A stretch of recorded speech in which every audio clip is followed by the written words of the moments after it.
everyone out there in internet land. Sure, internet land. We'll say that today.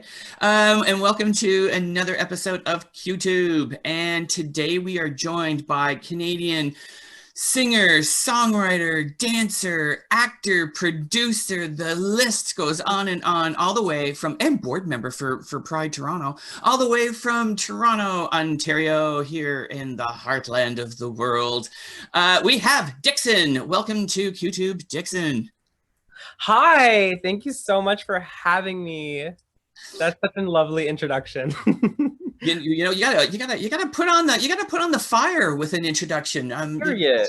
This is the first introduction that people are having with you, which with your background and what you've been doing shouldn't be their first introduction, but if it is, you need to do some homework, folks. You, as I mentioned kind of at the beginning of it, your resume is extensive. It may look like maybe online that it looks like it's been a short period of time of a few years, but you have been in music for a long time. And I think you started singing at the ripe old age of 6, maybe?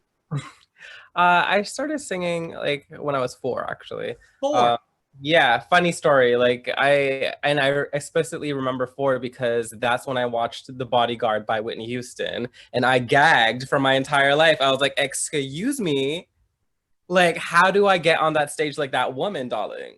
So I was obsessed with The Bodyguard. What was a 4-year-old doing watching Bodyguard? I don't know. But I was definitely watching it, and I was obsessed with music ever since, and I was obsessed with learning how to sing and learning how to be a performer. It was, I mean, come on, it's Whitney Houston. Like, we were all obsessed. You know, and I remember the original of that song by Dolly Parton, because I Will Always Love You is a Dolly Parton song, and thinking like, oh, what a pretty song. And then Whitney Houston recorded, and I'm kind of like, yeah, we're done, we're over. Dolly went, yeah, that's no longer my song. Facts. Facts. How could it be your song when someone just murders it like that? Like. So you, like I said, you've been in music for a bit. I mean, I came into, I think it's only been, it was about a year ago, with your last single, that I came into contact with you and found out about you. And of course, we're now seeing a big surge in a lot of queer musicians, queer artists, just in general, self-identifying and not being in the closet, and that whole thing. It's kind of like we're taking the closet back in a sense, and kind of like retiring it, so that people are coming out and they're already out when they start. So it's getting easier to find musicians. But at that time, I came across you, and I think it was, I can't remember what it was, but it was something in Toronto that you were kind of involved in. From now, what you're doing now is brand new single is out, which is Arms Around Me. And you're building up to the music video, and you've been releasing the demos of the choreography and how you're getting ready, which I've really enjoyed watching. And I'll tell you why in a bit, but I want to ask you about your journey with this and why the need to do the demos, what that was for, and yeah, how sore you are, because some of this choreography is pretty intense. Listen, lots of Epsom salts and hot baths, okay? But yeah, so this journey has been such a beautiful journey in terms of making music and creating music. I have been creating music for professionally for the past 10 years. And I've always done it in Toronto. I've always been pounding the pavement, knocking on doors, banging on doors. And I've never been afraid to express who I am in terms of what my brand is and what my artistry is. So in terms of like taking back the closet, I feel that I've always embraced the closet in terms of like my artistic identity. I will say that I do have the first music video that I shot is actually a cover music video. It's on my YouTube. I guess that would be the moment where I was singing about a girl, but it was just a cover, so I didn't really care anything about it. But like when the music video was shot, I was like, this is awkward. Why am I singing about a girl? This is not my story. This music video, I think, came out in 2012 or 2011, but it was my first one. It was really cute. Shot it in Kensington Market. So yeah, so for this music video that I shot recently for Arms Around Me, we thought to bring it back to a full circle moment, back to that first music video that Hollywood Jade and I shot on that Kensington Market rooftop. And we brought that rooftop back into this treatment because we wanted to connect both two so that we can see the journey that I started and see the journey that see where I am right now. But yeah, so after that music video, I was like, girl, she's not trying to do all of that. Like I am gay as hell, and I'm not afraid to let people know. I've always worn the makeup. I've always worn hair. I always wear flowy things. It's always a dramatic moment, darling. So yeah, you can see it on my YouTube. But I've always been such a firm believer that I need to express who I am as an artist, because there are people that are coming up, there are youth that are coming up, there are children that are coming up that need to see themselves in a recording artist. And that is something that like stuck with me, the fact that like when I was growing up, the only real people that I had to look up to as a non-binary performer is Michael Jackson and Prince. And those were the only two that I really could like see myself being as an artist through. Do you know what I mean?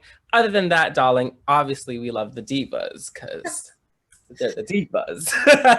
Speaking of divas, and speaking of the word Jackson, what I was going to say to you is that I'm really, and as a child of the 80s and the 90s, you know, and the highlight and the high point of music video for me was always about the next Janet Jackson video.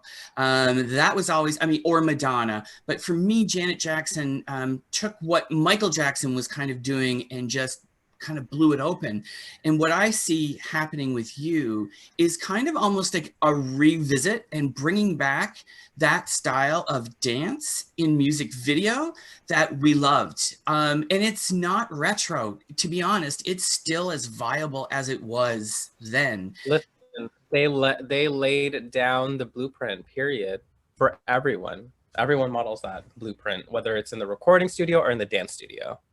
And I'm so appreciative of seeing, and not that other artists are not doing it, but what I'm seeing from other artists is the focus is on the artist, and the dancing is kind of just in the background. It's not really part of the narrative, where you are truly actually bringing the dance back into the narrative. And that's like, and I think like when I mentioned, when I talk about Janet Jackson or Paula Abdul even, but when I think about Janet Jackson, I think about Rhythm Nation, and I think about Escapade, and I think about, you know, When I Think of You.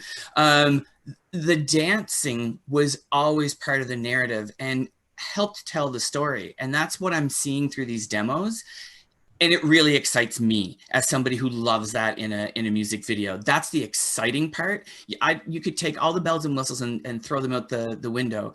But if you have the dance and it's nailed and it's part of the narrative, it's kind of everything in a dance music video. So I appreciate that and thank you for it.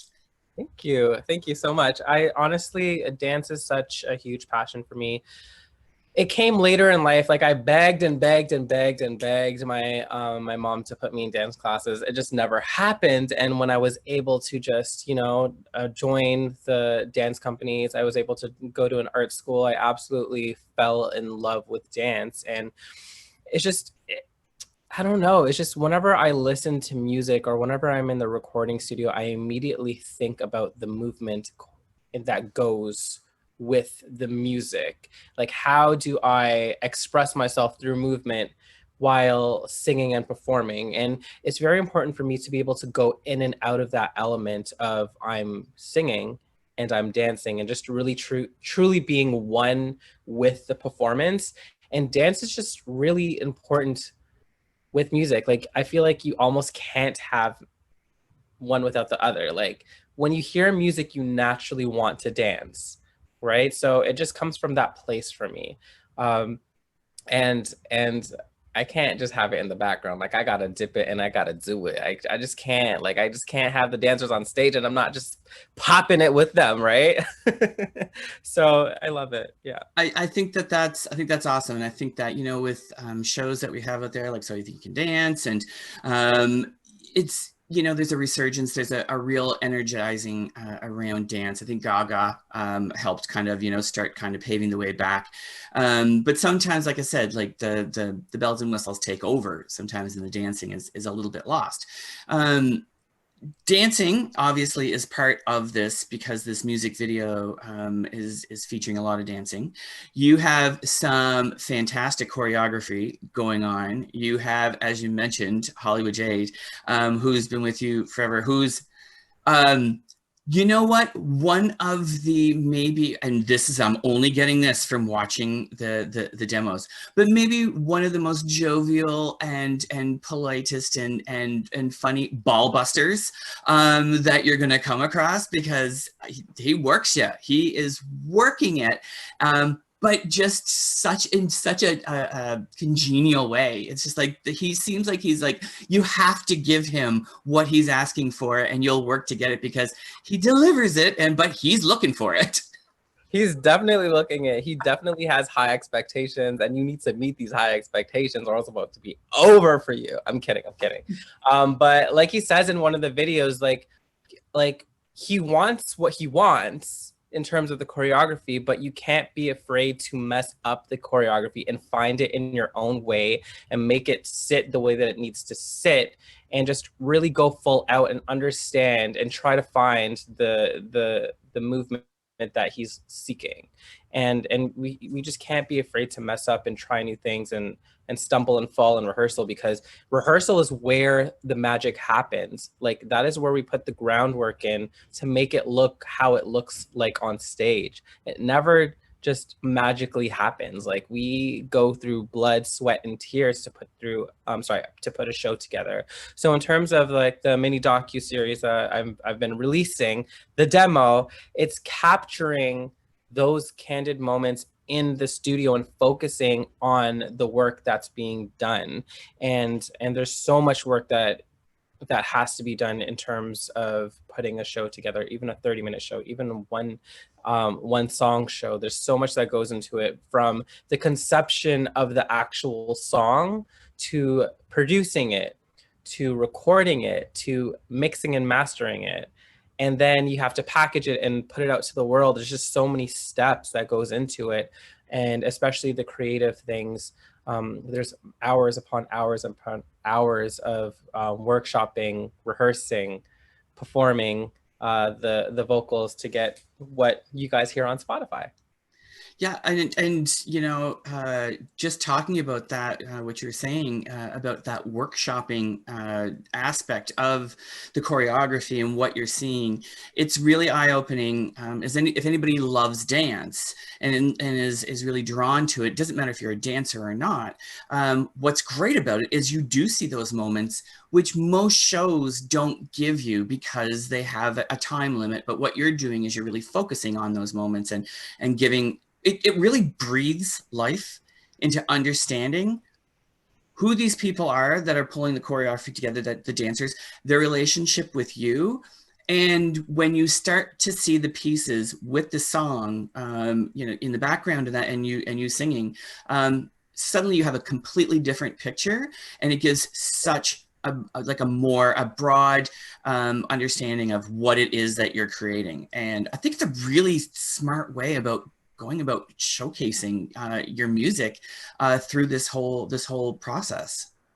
Thank you so much. I'm so excited, and this is the first time I did anything like this, and I'm looking forward to sharing more with you guys about the process. And it just, like I said, like, it just gives you a view into a whole other world. It breaks the fourth wall for the audience to see. And like, when I was a kid, like even till to this day, I'm always looking for behind the scenes for music videos, behind the scenes for what happens in the recording studio, because there's so much information and so much knowledge that can be absorbed from that. Especially in this internet age, like we're able to like figure it out and have access to so much information. So I'm very happy that I'm able to try to emulate that for people. You mentioned Spotify, which, I mean, of course, this is a video that's being done for a song, and the song is "Arms Around Me," which is now, I think it's in the second week that it's out. The song is fantastic. It really has a bit of a, I mean, it's today, but it's got some of that little bit of '90s gem and sparkle through it, which I know that you do have a real appreciation for that time period and the music coming out of it. Is this the kickoff for a new, I guess, collection, or is it, this is the single that you have right now and you're going to worry about more music later on, or is it part of like a full maybe wave, a Dixon wave? I would say it's a wave. It's definitely on a wave. It's a new chapter. It's a new beginning. It is a new emancipation of Dixon of sorts. So I'm definitely looking forward to the next chapter. I think that especially in this time, it's very important to be agile, to be time sensitive, to be adaptive with everything that's going on. And I just really found it important to put out a song that speaks about love and makes people feel good, makes people feel all kinds of moments. Do you know what I mean? Like, this is the moment that we need to feel because there's so much chaos going on in the world. And I don't personally like thinking about the chaos every single day. I like to take my mind off the chaos to have some sort of normalcy in terms of just life, right? So I just really wanted to put out a feel-good song that can make people feel all kinds of ways. Do you know what I mean? I totally do, and I think that you're right on the money with this. I think we've spent a good chunk of time, and I think it's been years. I think the last 5-6 years, we as, especially North America, but I would say the UK and Europe as maybe the UK versus the whole of Europe. But I think we've spent the last number of years really concentrating on the darkness, really allowing negative things in society and the negative aspects of things to really overtake us. I think that what's been in there has been important because it needs to be talked about. And, whether or not we're talking about Black Lives Matters or, transgender rights or just queer rights or even the Me Too movement, that is a small period of time for all of that to come out.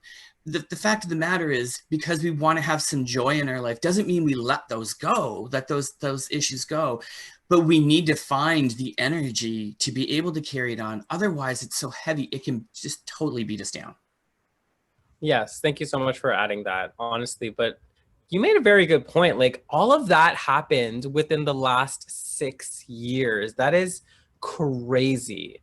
And that just, like, I feel like all of that just shows you the power of the internet, the power of when we're able to communicate with each other, like person to person, and say, hey, this is not right. Like, the speed in which we're able to communicate and get messages across and like hold people accountable is crazy. We've never been able to do that in the past because for many different reasons, but like, let's say in the 80s and 90s, like, media was controlled by the media, right? And it's still controlled by the media today, but we also are able to use our voices for good to create a brighter future for the younger kids in the next generation. So yeah, I'm just so happy with all that is going on and all that is being brought to light, especially when it comes to Black Lives Matter and queer rights, and just giving people credit where it's due and giving people the recognition that they need, and giving people access and giving people a voice, and truly listening to people and demanding justice for injustices. So I'm so happy with the messaging that's going out, but at the same time, I know that there's so much work that needs to be done because there's so much corruption, there's so much hate in this world, which really truly hurts me. And I'm just very hopeful that we're all able to continue standing together and fight for everything. Well, and that's why we do need music like Arms Around Me Mhm. in our Yeah. world, right? That's why we do need these songs. We need, and rather than call it escapism, I call it fuel, right? I call it re-energizing. I need a good song that I can just blast in the car when I'm going down, the road, down the highway, that is going to bring me some life and bring me some joy, because we do have work to do. And we do have to, put on the bootstraps and lace ourselves up and get ready, because it's not over, and it's not going to be over, and there's a lot of work that needs to be done, but we also need the fuel to carry us through. We can't just, Yeah. you know It takes a lot of energy. It takes a lot of energy to fight. Absolutely. We need the fuel. We need the support, and we need to be able to go back out there and do what needs to be done. Period. Right? even in industry, and when we talk about representation, Mhm. and I'm always talking about representation because I think that so many people who've never had to worry about representation, they get maybe a mixed message, or they don't understand exactly maybe what is meant by representation, because they've never really had to experience it.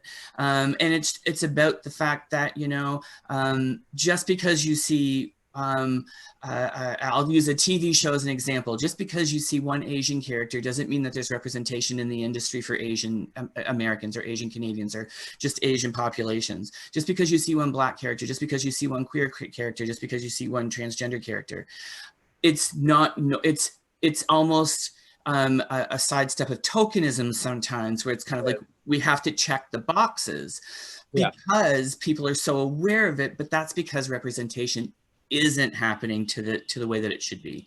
If a casting call goes out for a female character, well, that should just be a female character, and just have any, and decide in the moment. Now that's me putting on my, No.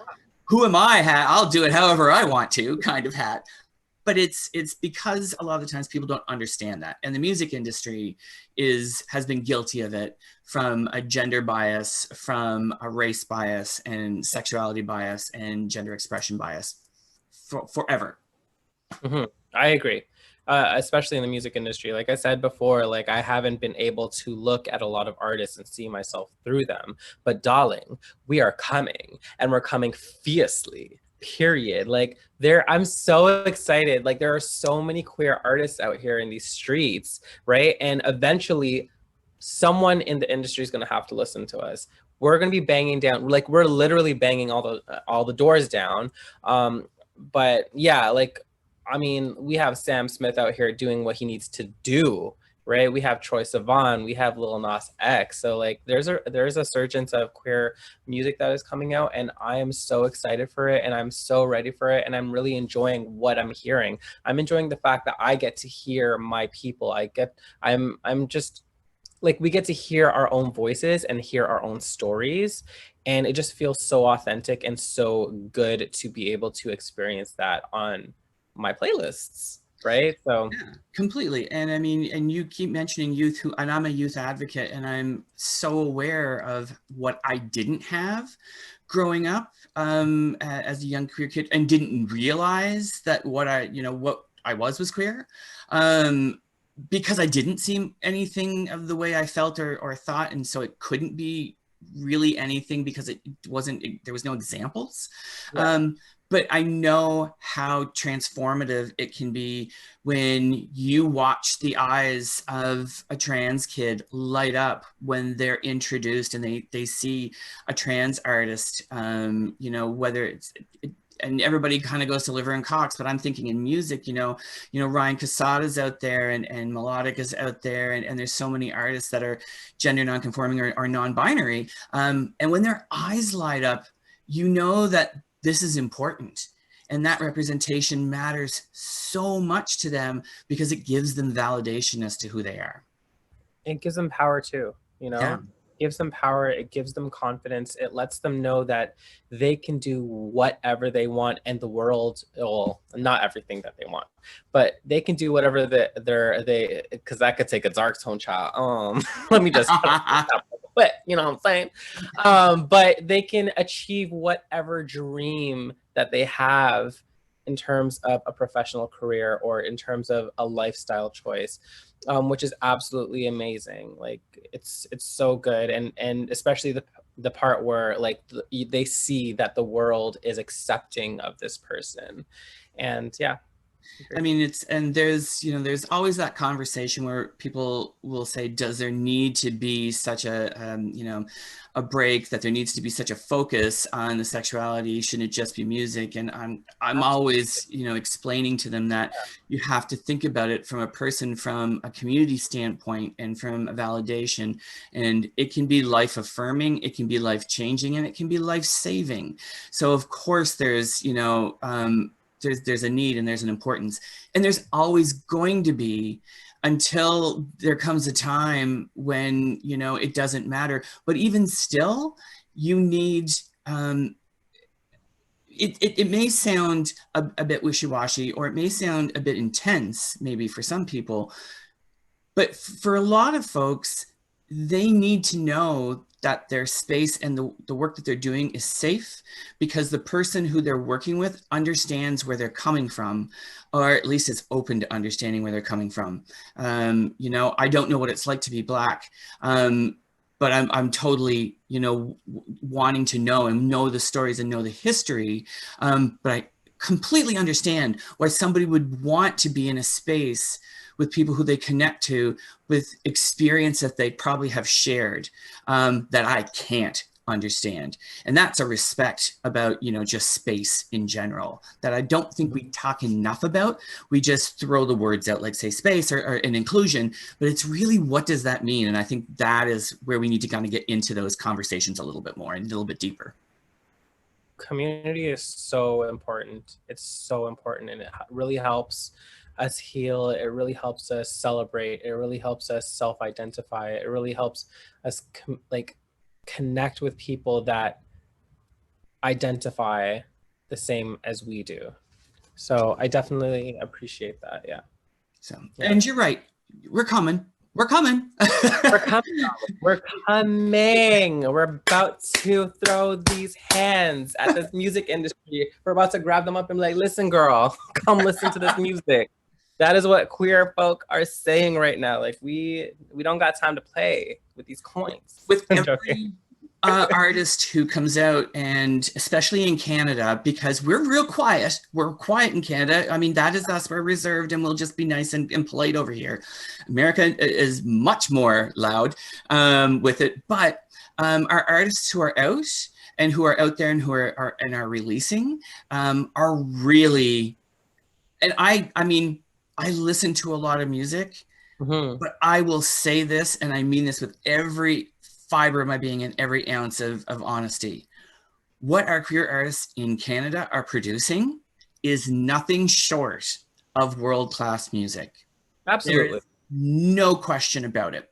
Absolutely. Not mincing around with it, not, they're taking it, and putting out everything into their music. So they need to be heard. Yes, absolutely. There's so much talent in Canada. It's mind-boggling. Like, and we have all kinds of people making all kinds of music from different genres, which is great. It's so spread out in terms of that. Like, there's catalog upon catalog upon catalog, and that's what I love about your playlist, because you can hear that. And I just love listening to your playlist because I can hear the voices of my people, which is crazy. And I think what's important too is that, not everybody has the same skill, and not everybody is at the same level. Not everybody has developed their sound to where they want it to be.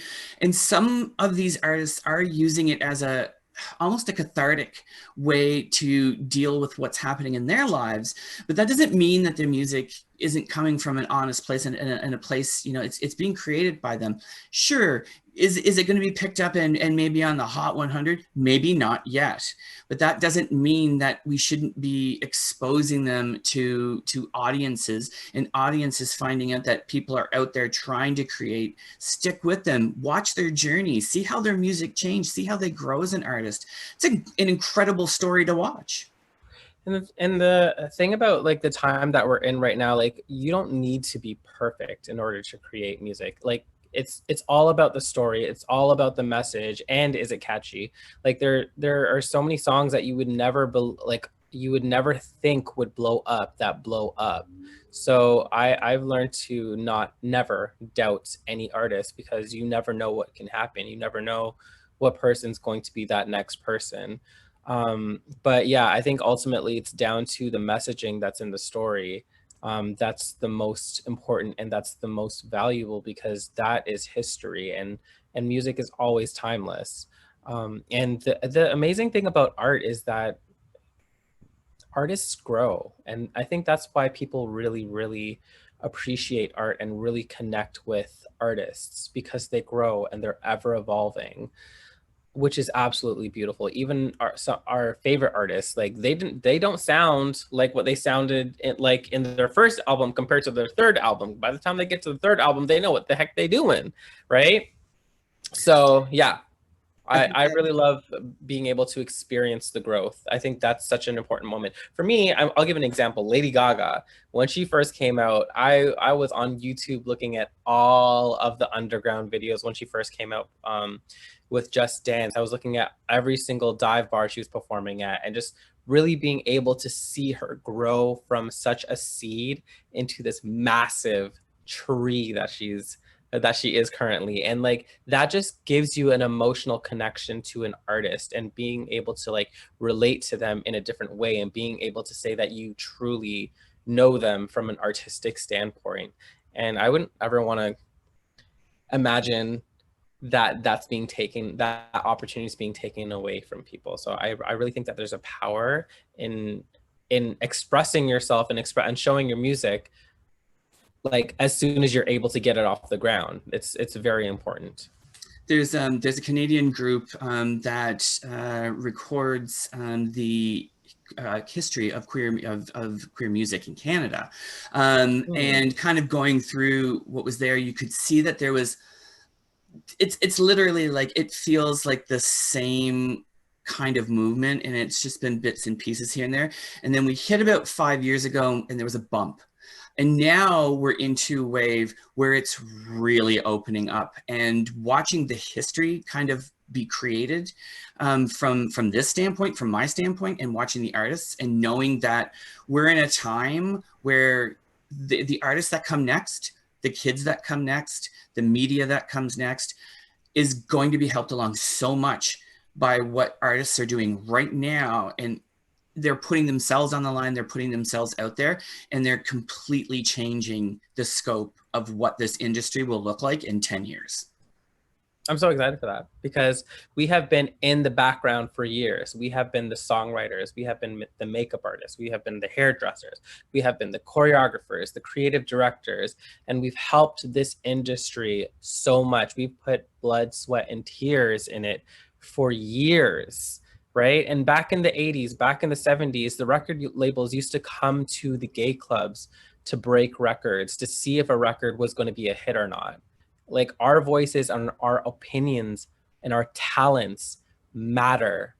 And I'm so excited for the future, and like going out there and putting my music out, and going out there and supporting my friends who also make music, because this is the time to do it. And we have to act now, and we have to act quickly. Yeah, no, it's an exciting time. I mean, and you mentioned earlier about kind of like having to navigate through change in the time that we're in. It's more evident now than ever. You know, as a board member of Pride Toronto, you know, we had to see virtual prides this year. We don't know what next year is going to look like. And from that aspect, even for you as an artist, being able to get your folks together to do choreography and film, and then trying to just think forward and be creative about what could come next. But if anybody can do it, it's independent artists, because you've always had to. You've always had to jam and just make it happen. Figure it out. That's exactly what we have to do. And knock on wood, but all we can do is control our controllables as artists. And what we can, and the platform that we're able to use right now is the internet, right? Unless the internet just magically disappears, God forbid, we can engage people through the internet. We can't stop because it's needed, right? Yeah. Did you want me to answer a specific question? No, I mean, it is what it is, right? And I think that sometimes maybe the general population doesn't think about this. I do, because I'm a music junkie, and someone who enjoys a live performance, a live show. And I gotta say, I watched your back-to-back performance at the Toronto Fashion Week back in 2017. And Toronto.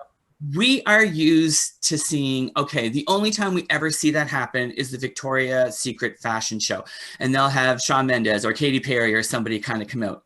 And you ran that runway with your dancers, with the choreography, with the live performance, and the models coming out and in some really great fashion wear, like such interesting things. And I'm like, that in itself, that you're on a stage like that, but have such a problem breaking through, radio, we'll say. And I mean, and I run a radio show, but I mean, like, it's crazy, because all you have to do is watch that video on YouTube. People go watch the video, get some lessons. But all you gotta do is watch that video, and you'll shake your head and be kind of like, it looks like it should have been just basically Project Runway, Fashion Week, Victoria's Secret model. Just, it's exactly the same, on the same level. That, honestly, thank you so much for your compliment. Like, I was not ready for that. Like, my edges are gone, my weave, my wig. I was not ready for that. But thank you. Honestly, I really appreciate your sentiments. And honestly, that was such a fun experience, and being able to do all that art and cram pack all the art to make it work was everything. The experience was everything for me. It was so enjoyable, and I'm definitely thankful to Fashion Art Toronto for allowing me to touch that stage. I'm very humble about that, and I hope that I'm able to perform like that again and again and again and again, because it makes me feel amazing. The fact that I was able to go into the community and have all these wonderful, amazingly talented, beautiful people work with me. Shout out to Hollywood Jade for helping me put everything together. It was, yeah, honestly, I love him. What I would say about it too, to me, it's a little bit for, if anybody's watching this and you are, an artist who worries about, stage performance or how you should handle yourself, and you're nervous about things. To me, it's a bit of a masterclass in performance. When you think about this, there are people who are dancing around you, and then all of a sudden models are going. So the choreography and just your placement alone, but you're also singing live, whether there's backing tracks or not, it doesn't matter. You're still singing live. Singing live. Singing live.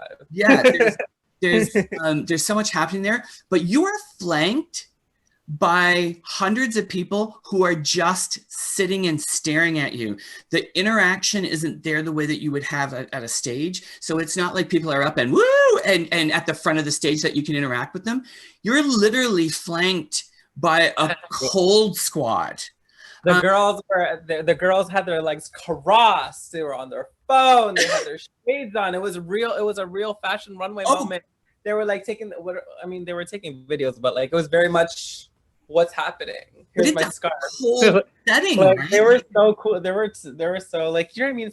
It's a fashion audience, so they're chill. They're all decked out in their couture. They all look amazing. So it can definitely be intimidating getting on that stage, but you need to go on there with confidence, and you need to impress the girls. You got to make a statement, because they'll read you if you don't. And you literally, and that's what I mean by a masterclass in it, is because you never missed a beat. And it seemed effortless. It seemed like you were having so much fun. The dancers were having so much fun. But when you think about it and you take a step back and you really think about that, that moment and that arena that you're in, it can be really jarring for somebody who's kind of up there and you're giving your all, but the sides are not giving anything really back to you. So it was kind of like all eyes were on you. And you never lost. And I mean, sometimes people, it's hard with video, but when you're watching the video, you don't ever take your eyes off what it is that you're doing. So that's what I mean by a masterclass. And I think that anybody who's looking to think that they can't do it or that wouldn't be a space for them, it totally is. You can totally do it. And they should contact you for some tips. Thank you. Yeah, honestly, like I said, it was such an amazing experience performing for Fashion Art Toronto. Definitely felt like I was like, ooh, definitely felt nervous. But when you're on that stage, you just got to go. You just got to let your body do what it needs to do. You got to let that training, that's why you have to rehearse. You have to rehearse it into the ground so that like you don't get affected by anything on stage. Like it is just so in your muscle memory. It is so in your brain. You've done it 100 times. You've done it 200 times. And by the time the audience or the world throws something at you, you know what I mean? It's nothing. It's nothing. You can deal with it. Right. So thank you so much for saying it's a masterclass. It's that I just have nothing better to do than smile with that moment. It was an amazing experience. There's so much going on. There's so much to watch. And I don't know if people ever take the time to really think about space and performance, because they're so used to either a music video or a live stage or whatnot. And then you see something like that and you kind of go, wow, that's fortitude there, because that can't be an easy space to be in. I mean, it's when you can do cuts in a music video, that's fine. You can kind of go back, redo it again, but you are vulnerable when you're on the edge of a runway and you got to make sure that you hit every mark. True. Fun fact about the spacing, we actually rehearsed it in the dance studio like we were performing on a runway. So I did my due diligence and got like the measurements of the runway so that we can be prepared for that, darling. Preparation is everything when it comes to performing, so that you don't feel crazy when you're performing. So yeah, so we got some tape and we laid it down in the dance studio and like, this is the parameters that we're performing in. So yeah, nope. Shout out to Hollywood. shout out to your whole crew, because the whole crew. If you're watching this, you got to go check out the video on Dixon's YouTube channel for sure. And speaking of video, there is a video that's coming, and it's coming out very, very, very soon. And Friday the 13th. It's gonna be. I'm not even trying to pay attention to that. No, it's just coming out on Friday. It's gonna be. I can't wait to see it out, and having now watched the demos and the choreography and the docu-series leading up to it, it makes it more exciting. And I would actually suggest people watch the installments of the docu-series before watching the video, because I think it becomes almost like a mini movie for you. Not to, like a little Madonna Truth or Dare kind of in a way, but because it's done in black and white for the most part, like so many, or that kind of like that tone on tone bit. But yeah, I would suggest for people to watch the docu-series before watching the video. Absolutely, please watch it. I think it does. It gives you a different perspective. But my question for you though is, favorite part about the docu-series, about creating that docu-series and the choreography and that for the music video? Favorite part of the docu-series, honestly, like, we were rehearsing like the camera wasn't even there, so I can't even like say like it felt like we were filming something, because it didn't feel like we were filming something. It was like the camera's in the room but it wasn't there because we didn't notice it.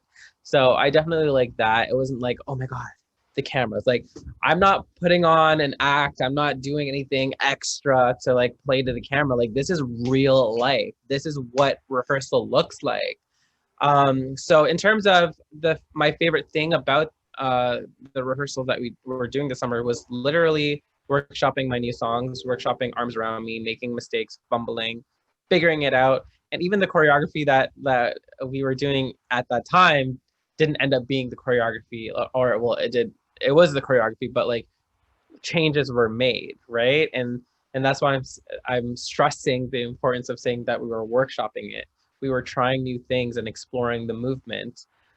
So I loved that, and I loved being able to get back into the studio with dancers. I think that's my number one favorite. Like, we came out of quarantine for those 2-3 months, and then we got into phase 2. The dance studios were open, and we're like, oh my God, the dance studio is open. What are we going to do with this time? Because we don't know what's going to happen in fall with the second wave, right? We don't know if the dance studios are going to be closed again. We don't know the next time we're going to be able to perform, right? So it was very much about not taking time for granted, because we can't take anything for granted right now.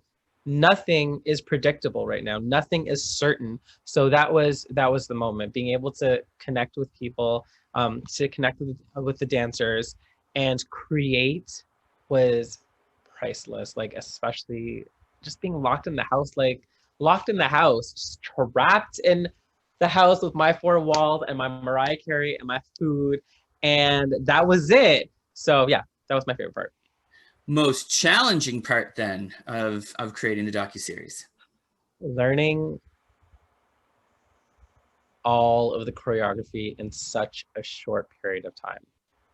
And I mean, we did songs that I've performed in the past that have choreography, but we restructured and we restaged a lot. That was a lot of information. There was 5 rehearsals, and we got it done in 5 rehearsals. That is not a lot of time. So that was the most stressful part for me, learning it all and then performing it in a small period of time. But now we have it so that when we actually go on tour, when quarantine is done, darling, everything is going to be planned out. So how are you going to, I mean, it's November and it's mid-November almost. So maybe this is not the best question, but I'm curious, you know, with, we'll say 5, 6, 7 weeks left of Dumpster Fire 2020. Everybody loves to bag on it because it's been such a bizarre year. How do you want to finish this year? Oh, wow. 2020 is a mess. A hot mess. Flaming hot mess. But 2021, like, just because 2020 is a hot mess, like, we don't know when COVID is going away. Like, I'm actually super stressed. Like, the end of the year is near. How do I want to finish off the year? This is exactly how I want to finish off the year, by sharing my music video, and sharing the docu-series. I want to get some live performances happening via the interweb. So I just want to finish off the year creating and making the best out of 2020. What I will say about 2020 is I've truly had a chance to focus on my relationships that I have with people, and cherishing them and not taking time for granted. So definitely that. And I have to say, you know, talking about live internet streaming and performances and stuff like that, it's such a roller coaster for artists that even if they are doing it, you know, I understand the anxiety behind it, because sometimes it doesn't translate into, you know, what you really kind of want to put out there sometimes. But I think that we have to get smarter, and this is me, I mean, in terms of people on my side of things.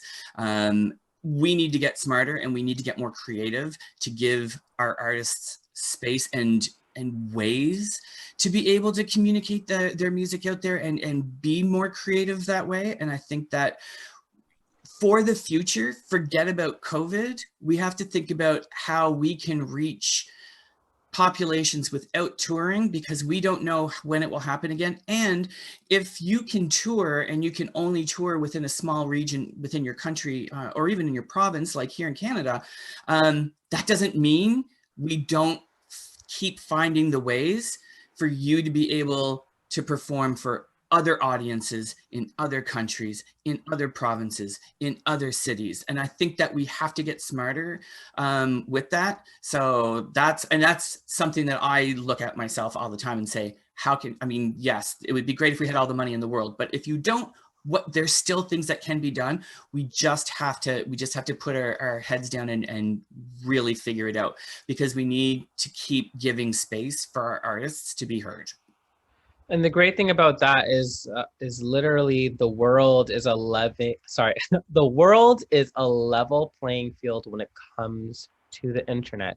We can access people from China, Europe, Africa, South America, the United States. Like, people can watch our videos from the comfort of their own home, no matter where they are in the world, which is absolutely so empowering and absolutely amazing. So definitely appreciate you being able to give artists this platform to showcase their talents and to also, you know, get to know the artists and the artists to, you know, be able to get interviewed like what we're doing right now. So.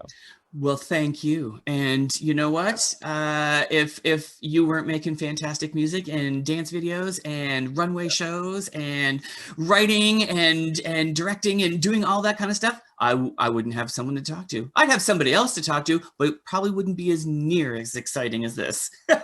Amazing. Thank you so much. All right. Well, listen, this has been fantastic. Those of you who are watching, please remember the video is Arms Around Me. The docu-series, the demos, there's demo 1, demo 2, and demo 3 out of the docu-series. They are on Dixon's. It's Dixon Official on YouTube. Check them out and go listen to the song, stream the song, perhaps buy the song. Maybe if that, you know, floats your boat, because artists don't get paid well from those streams. Don't believe the hype, folks. Don't believe the hype. Even if you like are at 100,000 streams, yeah, maybe it's rent. Who knows? But it's, you know, take a chance. Ask for some iTunes cards for Christmas. This is Dixon. Dixon is on socials, on Instagram, Facebook, and Twitter. And yeah, thank you for joining me. Thank you so much for having me. It's an absolute pleasure. You are literally such a gem, and I really enjoy being able to sit down and have this interview with you. So thank you so much again from the bottom of my heart for this opportunity, and I look forward to the future. I feel like we're going to have a session at some point in time where we just kind of sit down and we watch some great dance videos, and we can just do some critiques. Well, we can't critique Janet. We can't critique Janet. No, we cannot critique Janet. All right. Well, thank you so much. And I'm so excited for everybody to see this video and everything that comes next. Yes. Thank you.